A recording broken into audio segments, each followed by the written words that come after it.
Okay, so I know that we're already in February at this point, but I have a New Year's resolution for the Booktok community. Can we please stop romanticizing the most toxic and abusive men to ever roam the earth in literature? And then just slap the label of dark romance on top of it to make it okay? Please? Because it's getting mildly concerning. Hey guys, it's Caitlin, and fun fact about me is that I am a lot more active on TikTok. Shorter videos, easier to upload and get views, you know. My accounts are Autistic Sapphic and author Caitlin Saul. And aside from my love on ranting about my opinions and other things that no one asked for, I do like to read. I've been reading and writing since I was literate, and I've currently published 3 books on Amazon, which I often promote on TikTok. And because of that, I am a member of the Booktok community, and I've been exposed to some things. And let me just say a quick disclaimer that I love Booktok. I love that we have a space that we can share to, engage with each other about our favorite novels, review books, give book suggestions, and just share in our love of reading together. I have benefited from Booktok as an author and a reader, and I think it's a great space for like-minded individuals who all love reading to congregate. However, as a member of Booktok, I feel the need to address some of the issues that I've noticed within this community, and hopefully resolve them to create a safer space for everyone. So without further ado, let's discuss the problem with Booktok. There are several issues that I have with the Booktok community, and some of them are more serious than others. There are some trends and novels that I think are just cringe, and then there are other things that I find deeply problematic. Firstly, I've heard other creators state that they think that Booktok is becoming like fast fashion for reading, and I honestly agree with that in a way. When I go into the bookstore, I often see novels that, have cheesy titles, cartoon book covers, really basic plots, and are kind of just quick and easy reads. And first of all, I'm not a huge fan of the whole cartoon book cover thing. And I also really hate how a lot of them sound like the author just slapped a title onto it 5 minutes before publishing. No hate to anyone who reads and enjoys those novels, that is your right. I'm just a stupid 18-year-old expressing my opinion on the internet. But if somebody asked me what my book was called and I had to respond back, Iris Kelly doesn't care, I would feel a little embarrassed. As an author, not like as a reader, really. Because not only does it seem lazy, but it also just gives away the whole plot. Personally, I think the titles should be intriguing. The reader shouldn't know what they mean right away, but they should be curious enough to pick up the book, look through its plot, and eventually read it, and find out what the title means when they do so. For example, I think that the book To Kill a Mockingbird has a brilliant title. Because obviously when you look at it, you know that it isn't going to actually be about murdering birds. You can sense that there's a deeper meaning to it, and you're curious about what that is. So then you look at the plot, and you had no idea that it was going to be about racism. And then as you read it, and you connect the title to the story, it has a very deep meaning. You can appreciate it after that. The book that I wrote in high school is called How Roses Grow Thorns. It's obviously not an actual description of how, flowers grow, but roses are heavily symbolic throughout the story. And it makes sense as you read it. I do think that novels with lazy titles are supposed to be that way, though. I think they are largely targeted towards people who don't want to think too deeply about anything while they're reading, and they're just looking for a quick, easy, entertaining experience. Which is fine. When you see the title Iris Kelly Doesn't Date, obviously you're going to look at that and know, oh, this girl named Iris Kelly doesn't like dating, and then she does. She meets someone who changes her mind. And again, that's okay, though I do cringe at the rising popularity of novels that seem like they were written in the span of a month, and I do worry about how they will impact the future of literature in general. In general, though, it's probably not that deep, and it's not my biggest issue here. As I've established, I don't find it unethical to write garbage or, smut or whatever. But I am very concerned about the, dark romance side of Booktok. Novels that romanticize toxic relationships, stalking, abusive men, and largely resemble Wattpad fanfiction are often categorized as dark romance. In these novels, the male love interest is often portrayed as possessive, dangerous, and of course, ridiculously wealthy, while the female protagonist is very naive and sheltered and innocent. And throughout the course of the novel, the man will somehow win the girl over by being the worst person on the face of the planet, but being slightly nicer to her. These novels often romanticize toxic relationships and dynamics, which people defend by claiming that it's just fantasy or kink.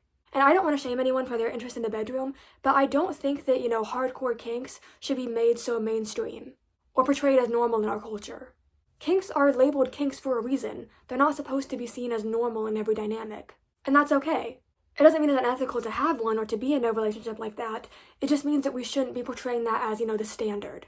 It's not meant to be normal. However, when you enter a bookstore or go on Booktok, you will likely be bombarded with these dark romances. For example, Twisted Love is about a girl who falls in love with her brother's best friend, who is a straight-up danger to society. Aside from being a jerk and a menace in general, he's very possessive of her. He threatens to kill any man that, she dates, even when they're not together. And he even goes as far as stalking her. And you guessed it, they end up happily together in the end. His behavior is never condemned in the novel, and it's made it abundantly clear that you're supposed to be rooting for them. You're supposed to find his harassment, romantic instead of utterly terrifying. And when you go on to Booktok, it's obvious that a lot of people don't understand just how screwed up this relationship is.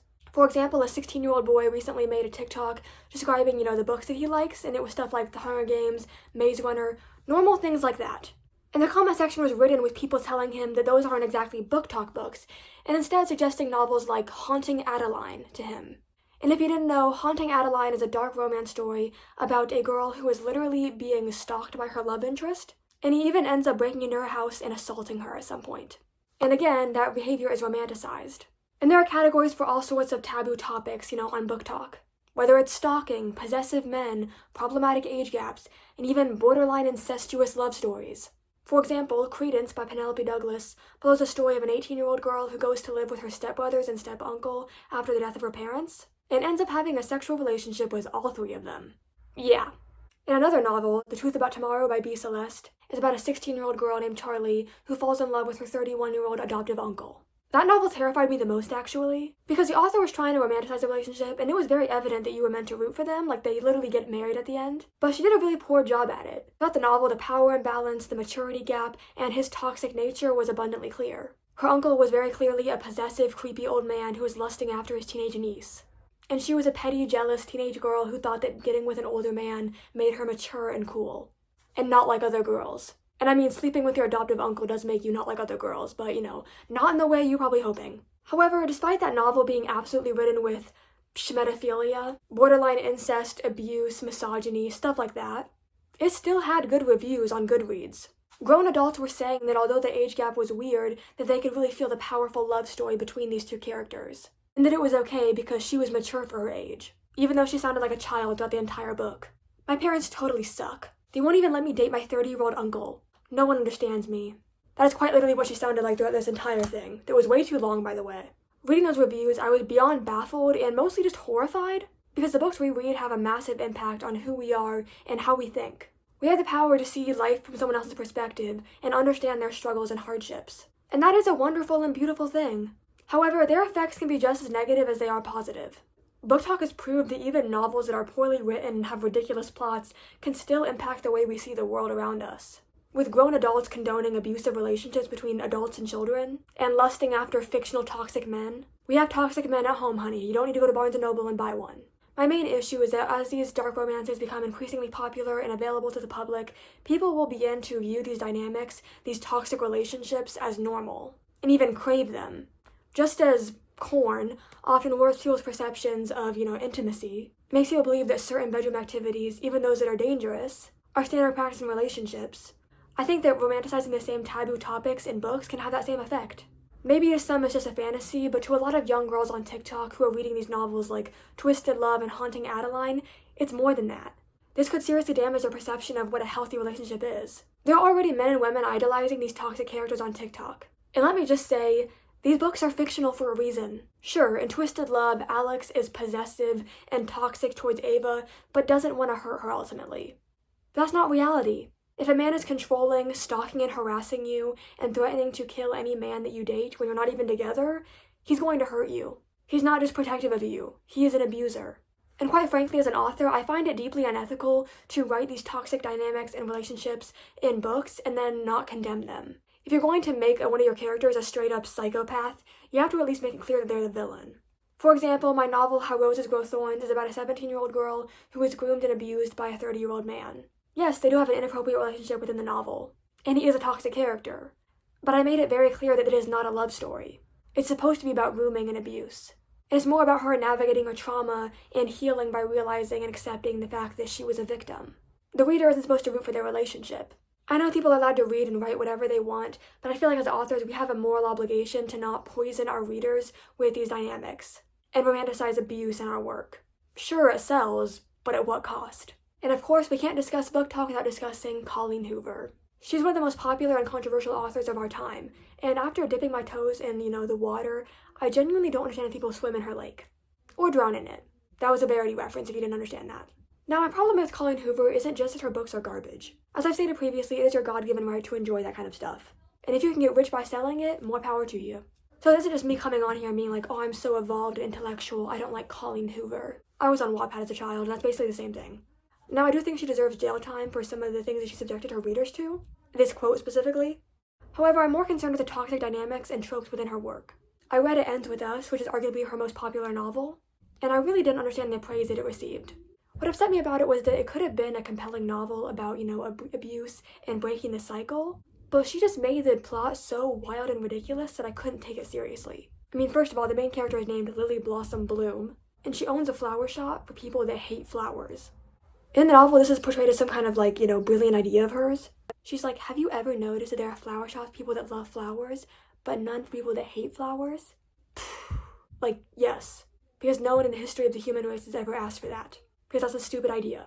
I feel like that was Colleen Hoover's way of trying to give her some kind of personality, and it just failed miserably. She also just happens to stumble upon a super wealthy woman who's willing to work for free, and she falls in love with an insanely rich man who is utterly obsessed with her for no apparent reason. So much of the plot just felt like some 13-year-old girl's fantasy on Wattpad, and that made it so difficult to focus on the actual meaning of the story. And honestly, I think that was intentional. I think Colleen knows that, her audience doesn't want to think too deeply about anything while they're reading her books. They just want fast and cheap entertainment. But if that's going to be your thing, at least own it. Don't try to write a serious novel if you're not going to take it seriously. Don't write a story about, breaking the cycle of abuse if you're going to write it like fan fiction. Aside from that, she's also romanticized teacher-student relationships, and step-sibling relationships in her novels, and engaged in the not like other girls trope, which I absolutely detest.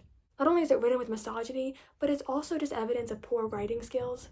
Oftentimes authors don't know how to write a complex female character, so they'll just make all the other female characters one-dimensional to make the main one look better. And it's lazy and problematic. One of my biggest book pet peeves. But all in all, it's okay to enjoy Colleen Hoover's novels. They are anything but boring, I will admit that. But can we please stop pretending that her books are well written or compelling in any way? Because I feel like that's just going to screw up our perception of literature as a society. That's all. If you made it to the end, thank you for listening to my TED Talk. Reminder that I am not here to hate on you for the books you like. Again, former Wattpad child. And I would love to have constructive conversations about these topics, because I think it's important. As always, thank you for watching, and I'll see you next time. Happy reading.